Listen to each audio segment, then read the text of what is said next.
Hey, welcome back to Grit Gym. It is, what is today? Today is Wednesday. I think it's the 29th. Anyway, welcome back to Grit Gym. Grit Gym is a personal training studio in Iowa City, Iowa that does on-site and online program design for people that want to get stronger, healthier, that do big things out in the world and know that their time is of extreme value. So they want to pack their health into that 1 hour that they possibly can get and get the absolute most out of it. And the last thing that we want to be getting is an injury, because nothing's going to suck your time and your experience out of this earth more than compromising your health. Today we're going to talk about the core. Today we're going to talk all about the core, about your spine, and about how much more the core actually bleeds into other parts of our life than actually what we do about than what we think when we initially think the core. Because it's really easy to be like core, oh, it's so important. It's almost become cliche at this point to talk about core as a means of training. It's just become accepted that we do train this thing or we peril. And that is a great, great thing. However, there's a massive lack of clarity around what the core is, how to train it, and what things to eliminate out of core training to make sure that we are eliminating injuries as a whole. For one, crunches and sit-ups. I still see this on the internet, that people still are doing crunches and sit-ups as a means of strengthening their core. And this could not be more detrimental to your health. It is just, at this point, it is undeniable. If you are doing a sit-up or a crunch, you are ignorant. You are, and I do not use that word lightly. I realize how much that word carries with it. You are extremely ignorant. And although all of us are ignorant to some degree, for instance, you know something I don't know. I don't know what you ate for breakfast this morning. You don't know what I ate for breakfast this morning, right? So I'm ignorant to certain things, but when you take a person's health, when you are the health provider, when you're the person teaching health to somebody else, you're teaching them how to, because everything that you do inside the gym is not to get better at the things that you do inside the gym. It's to be better at all the things you do outside the gym. And I figured out a cool new thing that you guys are gonna find out. When I write letters up on the board now, they're actually gonna come through and not be backwards to you. Unintentional rhyme there, which is a fairly characteristic thing to do on the show. But what is your core? Well, for starters, let's look over what the spine is. The spine, for one, when you get up into the neck, is very small. It's very, very small. The discs in your neck are not very big at all. They're very tiny. All right, and I have multiple colors today because I don't have a black. All right, when you get into when you get up into the thoracic spine, it's much bigger. It grows. It gets a little bit bigger. When you get down into the lumbar, when you get down to the lower back, it's huge. It's these big, huge discs. They're very strong down there. Up in the neck, they're very small. They're like a twig. I can move my neck around. I can do all this stuff with my neck. My neck is very movable, right? This is a good thing. We want the neck to be able to move around and do all this stuff.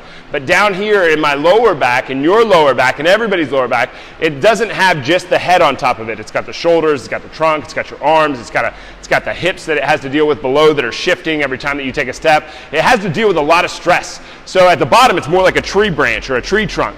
If we bent a tree trunk even a little bit, it's going to snap. It's going to snap right in half. We do not want this down here to move, or we want movement up here. We want to be able to move, okay, but we don't want to train with movement down here. To do crunches and sit-ups is a catastrophe. It is an atomic bomb going off in your lower back. The other day I saw someone do a very impressive deadlift, I must say. They did lift a lot of weight. If their only goal was to lift a lot of weight, they did great. If their goal was health, they just did their body a huge disservice, their life a huge disservice. And the person that was teaching this person, someone put this up on their social media as being proud of it. They should be ashamed of themselves. Literally, they should just be absolutely ashamed of themselves. I don't think this should be against the law, because we'll stay away from the law thing. But I would like to sit down with the person that actually asked their trainee to do this lift and ask them why they thought that was a good idea. Why in the world did you think this was a good idea to let your person get in this position, deadlift it up to above their knee, and then extend the lift with their back, completely with their back?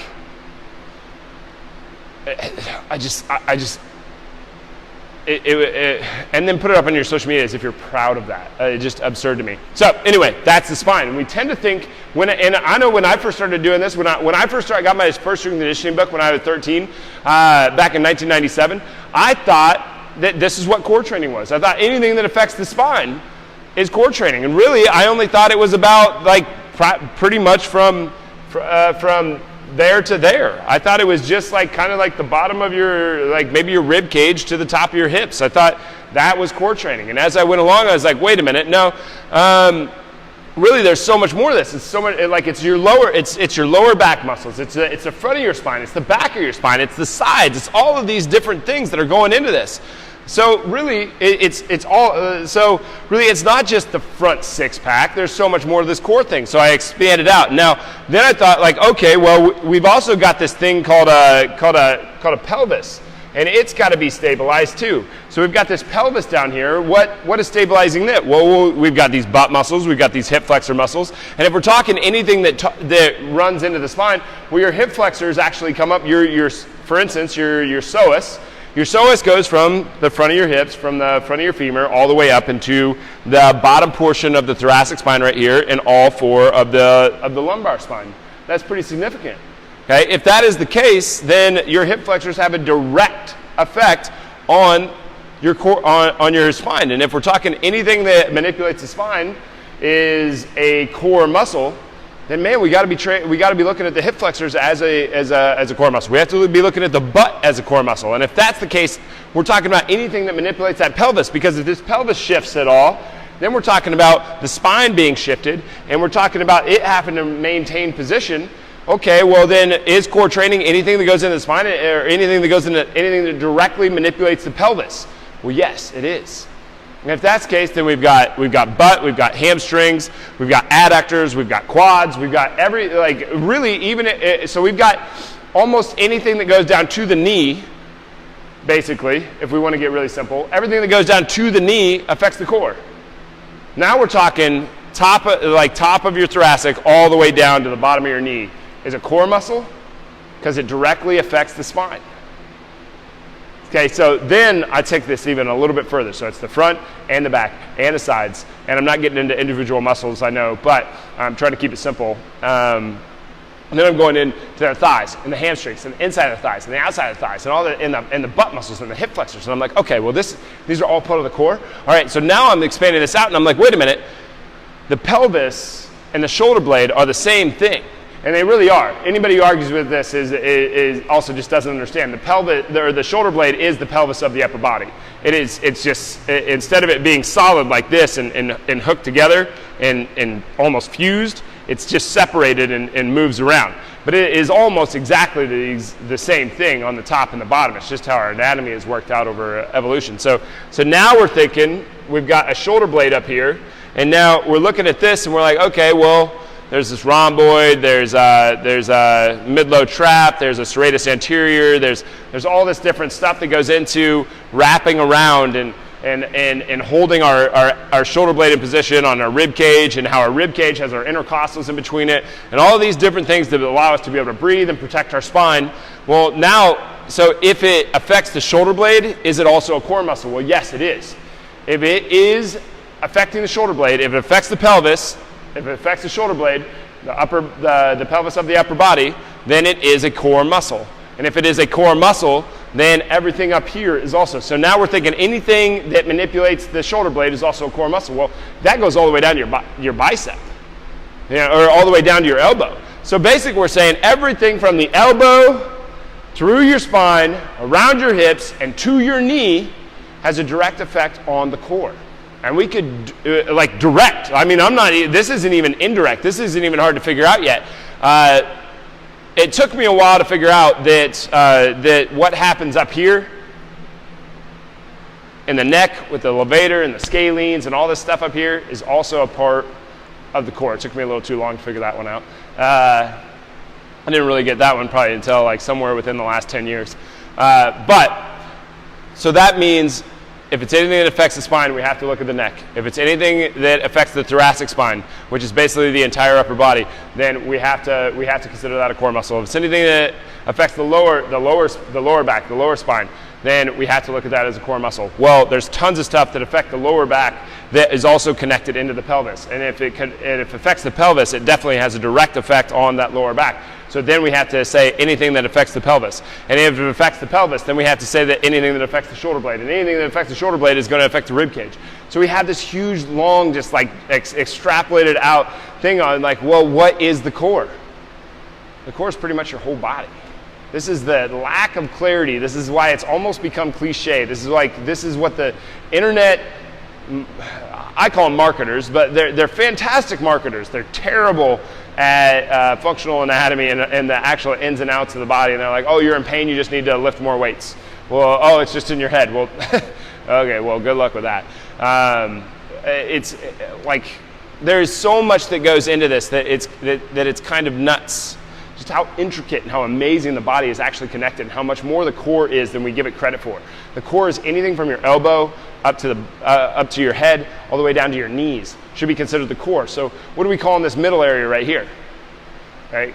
What are we calling the middle area? I call this the trunk. You know, from basically here to here. I did that wrong. I call that the trunk. Everything else is the core. That's how I do it. Okay? If I'm talking about my trunk, I'm talking about this area right here. I'm talking about everything in my trunk right here. Because this is the spring. I think this is one of the biggest things that gets misunderstood about how your body moves. This is the spring by which everything can explode from. Okay? It is the foundation that we build power from, strength from, movement from. Okay? This down here and this up here is where all movement occurs, but it cannot happen without this area right here. The trunk is the spring by which everything explodes from. It provides the structure that you launch yourself out of. To not have the stiffness in this area would be a detriment to be able to move, to stay injury-free. For instance, if you didn't have the stiffness here, if you just weren't able to produce stiffness there, you wouldn't be able to hold position, and it would be like taking a spring, holding it down and putting it on a pillow and seeing how far it shoots up. It wouldn't shoot up, right? Because it would just push down into the pillow, and it would just kind of go just a little bit up in the air. But if we took it to a very stiff surface, a surface that could hold its position, put it on like a table per se, and we pushed it down on the table and let it spring up, it would shoot very far, right? Well, it's the same thing. Your spring is down here in your butt and in your legs and your hamstrings. And this up here is how we move. This ability up here, okay? Because this can move around a lot. This up here can move around a lot. This down here can hardly move at all. Why? Because we want stiffness to launch from. We want that table. We want the stiffness of the table, not the laxity, not the softness of the pillow. We want the stiffness of the table to be able to spring from. That's how movement occurs. If you can't get the stiffness here, we won't be able to do all this other stuff. So these people that are, I can't believe I still see this. Besides the crunches, okay? Like let's say we all agree crunches are stupid. I still see somebody holding a weight in their right hand doing this one. So dumb. So insanely stupid. Like you're putting motion into this thing that is meant to be a structure by which to shoot from. It's like shooting from a canoe. If you don't have the ability to maintain stiffness there, you ruin everything else. So this is the big thing. This is why at Grit Gym we do a lot of chops. We do a lot of bear crawls. We put a roller on your back so that you don't move and rotate at your low back while you're doing a bear crawl. It's why we do a farmer's walk, because when your hips are going to have to go up and down a little bit, and they're going to have to stop that from happening. So the core has to really kick in to hold position. That's why we do that's why squats would be considered a core exercise, because you have to create a ton of stiffness in here to get because this is the weak force transducer.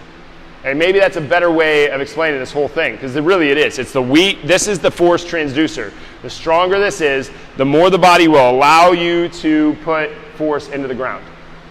Because the body is impeding you from doing the thing. You could go outside and lift your car right now. You could go outside, flip your car over, but you would get injured. You would hurt a disc. You would tear tissues. Your body impedes you from being able to do these things. Okay, when your body doesn't impede you is when you hear of these like superhuman acts of strength, where a mom like goes and like sees her baby almost, something happened to her baby, and she like does this thing, like she moves a car or some shit like that. I said I was gonna slow down the cursing on the show, so it's things like that, those superhuman strengths, or you hear of somebody tearing the tissue right off of their bone. Well, their body didn't impede them from stopping doing that thing. And you're trying to dampen the effect of that impediment by way of strengthening your core so that the body doesn't shut you down as much. The stronger your core is, the better you're going to be able to do everything in your life. That's why, like I said at the beginning, it sounds cliche, but I don't think you can underestimate this thing. The stronger your core is, the better you're going to be at everything else. And I see people train this all the time, where they're moving their low back in order to train it. They're doing all these goofy things. No, you want to maintain position here. We want to hit this and hold this and not let this move. You need to like be able to take a punch there. You need to be able to not be movable at this spot. I said that wrong. You want to be able to move there. But when you stiffen down and someone tries to move you, or something tries to move you, or you're trying to move something else, it needs to be able to remain in the position that you want it to stay. I needed to watch my words there, because you do want your spine to be able to move, but we don't want to train it in that fashion, because we actually lower the amount of stiffness that we're actually able to produce. And the fastest, strongest, least injured people in the world are the ones that have the greatest relationship with that stiffness. They can stiffen in an extremely fast period of time. They have created, the people who can dunk, the people who can run really fast, they have created a coordination between everything in their body that at the moment of impact with their foot into the ground, their whole body produces a stiffness. Or when you see a boxer where they say they have a ton of lead in their hand, they just feel like they can just punch somebody really hard. It's not that they can really throw their hand fast. They can, but at the moment of contact, they have created so much stiffness in their trunk, in their arm, in their hip, through their feet, that they can actually, that those are the people who punch the hardest. Those are the people who can jump the highest. Those are the people that move the fastest.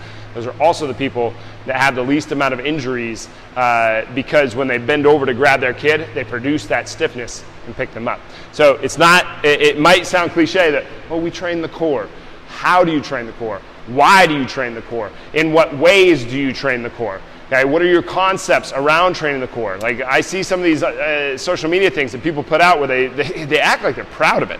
They act like they're proud of these things. And I'm like, man, I want to ask you a lot of questions, but I don't even know where to begin, because you don't have the educational foundation to be able to answer them. And you can tell otherwise, because if you did have the educational foundation, you wouldn't be doing that garbage with your clients and hurting them. But anyway, this is your neck, thoracic spine, lower back, pelvis, shoulder blade. The pelvis is, the shoulder blade is the pelvis of the upper body, and your core goes everywhere from your elbow throughout all this down to your knees. Your trunk is what I call the space in the middle. I don't know if anybody else calls the trunk, but your ability to create stiffness in the trunk, your ability to create stiffness throughout the core at that moment of contact of the foot or of the hand or whatever the thing is, will be the difference in being really great, a really great athlete, or a really poor athlete, or injured or not injured. And anyway, that's my presentation on the core. Hope you guys enjoyed it. Please like, comment, share down below, over here to the side. I don't think we have any announcements, but anyway, thanks for being here, guys. Really appreciate it. I'll shut this one down really quick. I know I'm over time, but I really appreciate you being here. Please like, comment, share. See you tomorrow.